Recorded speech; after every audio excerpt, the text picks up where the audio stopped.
Assalamualaikum warahmatullahi wabarakatuh.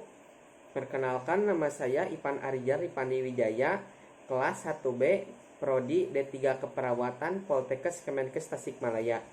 Di sini saya akan mempresentasikan makalah yang berjudul Asuhan Keperawatan mengenai penyakit demam berdarah dengue. Dalam presentasi ini ada 3 poin yang akan dibahas.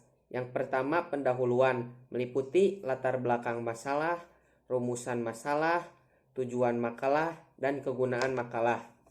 Yang kedua yaitu pembahasan yang meliputi konsep penyakit demam berdarah dengue dan konsep asuhan keperawatan demam berdarah dengue. Dan yang terakhir yaitu penutup yang meliputi kesimpulan dan saran. Belakang masalah. DHF atau yang lebih dikenal dengan demam berdarah merupakan salah satu masalah kesehatan masyarakat di seluruh dunia yang cenderung semakin luas penyebarannya. DBD dilaporkan pertama kali terjadi pada tahun 1930 pada saat prajurit-prajurit Jepang dan Uni Soviet di sebelah timur perbatasan Siberia menderita demam yang disertai pendaharan dengan angka kematian yang tinggi. Sejak itu, penyakit ini merupakan pandemi hampir di seluruh dunia. Penelitian terbaru menyatakan bahwa antara 50 hingga 100 juta orang di dunia terserang penyakit ini setiap tahunnya. Di Indonesia, kasus DBD pertama kali terjadi di Surabaya pada tahun 1968. Sejak itu, penyebarannya terjadi di berbagai daerah Indonesia. Kasus demam berdarah dengue yang terjadi di Indonesia mengalami penurunan yang signifikan. Sedangkan perbandingan kasus kematian pada tahun 2017 berjumlah 493 kasus jika dibandingkan dengan 2016 berjumlah 1598 kasus. Kasus ini mengalami penurunan hampir 3 kali lipat.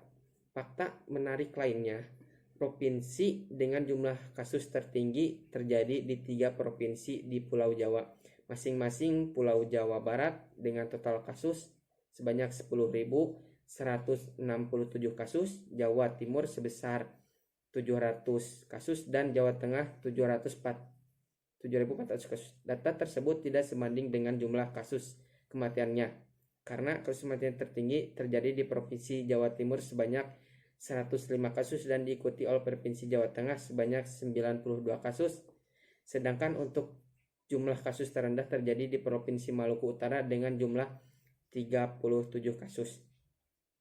Berdasarkan latar belakang masalah di atas, maka penulis merumuskan masalah sebagai berikut. Pertama, apa definisi demam berdarah dengue? Yang kedua, apa etiologi demam berdarah dengue? Ketiga, apa patofisiologi demam berdarah dengue? 4. Bagaimana pencegahan demam berdarah dengue? Kelima, bagaimana pengkajian keperawatan pada klien? Yang keenam, bagaimana diagnosa keperawatan pada klien? Dan yang terakhir, bagaimana evaluasi keperawatan? Makalah ini disusun untuk mengetahui dan mendeskripsikan hal-hal sebagai berikut, diantaranya untuk mengetahui definisi tentang demam berdarah dengue, untuk mengetahui etiologi demam berdarah, untuk mengetahui patofisiologi demam berdarah dengue, untuk mengetahui pencegahan demam berdarah dengue, untuk mengetahui pengkajian keperawatan pada klien, yang keenam untuk mengetahui diagnosa keperawatan pada klien, dan yang terakhir untuk mengetahui evaluasi keperawatan. Yang kedua yaitu pembahasan yang meliputi konsep penyakit demam berdarah. Pertama, definisi demam berdarah dengue. Demam berdarah dengue adalah demam akut sebagai respon tubuh terhadap salah satu serotipe penyakit dengue yang masuk ke dalam aliran darah bersama air liur nyamuk. Dengue adalah infeksi virus yang ditularkan oleh nyamuk bergenus Aedes. Yang kedua, etiologi demam berdarah dengue. Kata dengue berasal dari bahasa Spanyol. Kemungkinan kata ini diturunkan dari bahasa Swahili, Afrika Timur, hingga atau sebagai perasa Kadinga Pepo yang melukiskan penyakit ini sebagai akibat dari roh jahat. Zaman dahulu kala, Para budak di Hindia Barat, daerah Atlantik Utara, Samudra Karibia yang mengidap dengue dikatakan memiliki postur dan cara berjalan seperti dandy, sehingga kemudian penyakit ini dikenal dengan istilah dandy fever. Seiring dengan perkembangan dunia kedokteran, istilah penyakit ini berubah dari waktu ke waktu. Istilah dengue fever secara umum mulai digunakan sejak tahun 1828. Yang ketiga, patofisiologi demam berdarah dengue. Patofisiologi demam berdarah dengue dimulai dari gigitan nyamuk Aedes. Manusia adalah inang utama terhadap virus dengue. Nyamuk Aedes aegypti akan terinfeksi virus dengue apabila menggigit seorang yang sedang mengalami viremia virus tersebut. Kemudian dalam kelenjar liur nyamuk virus dengue akan bereplikasi yang berlangsung selama 8-12 hari. Namun proses replika ini tidak mempengaruhi keberlangsungan hidup nyamuk. Kemudian serangga ini akan mentransmisikan virus dengue jika dengan segera menggigit manusia lainnya. Yang keempat, pencegahan demam berdarah dengue. Berbagai upaya dilakukan untuk mencegah merebaknya wabah DBD. Salah satunya dengan cara melakukan 3M+.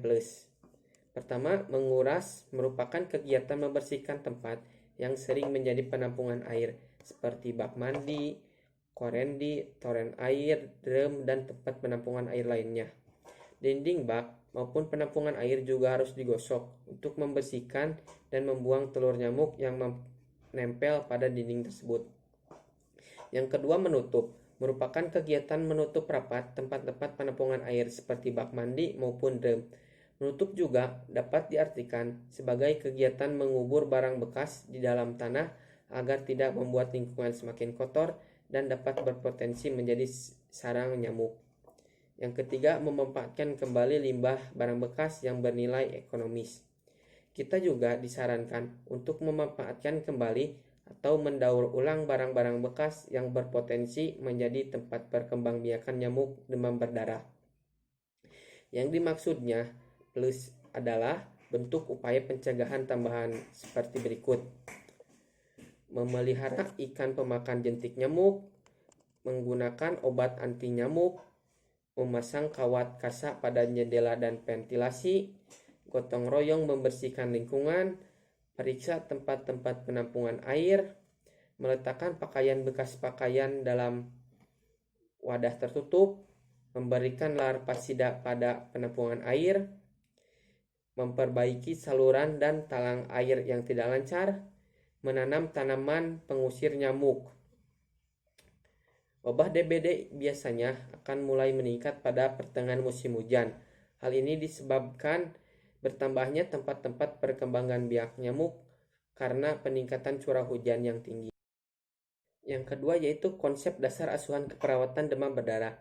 Pertama, pengkajian pada klien. Dalam pengkajian yang dikaji pada pasien yaitu identitas pasien, riwayat keperawatan, riwayat penyakit, dan pengkajian fisik. Yang kedua, diagnosa keperawatan pada pasien. Pertama, defisit volume cairan berhubungan dengan peningkatan pendarahan, muntah, dan demam. Yang kedua, nutrisi kurang dari kebutuhan tubuh. Hipertermia, nyeri akut, nyeri sendi dan otot, ketidakefektifan perfungsi jaringan perifer berhubungan dengan pendarahan, resiko shock, ketidakefektifan pola napas. Yang ketiga, evaluasi keperawatan. Yang ketiga yaitu penutup. Meliputi kesimpulan.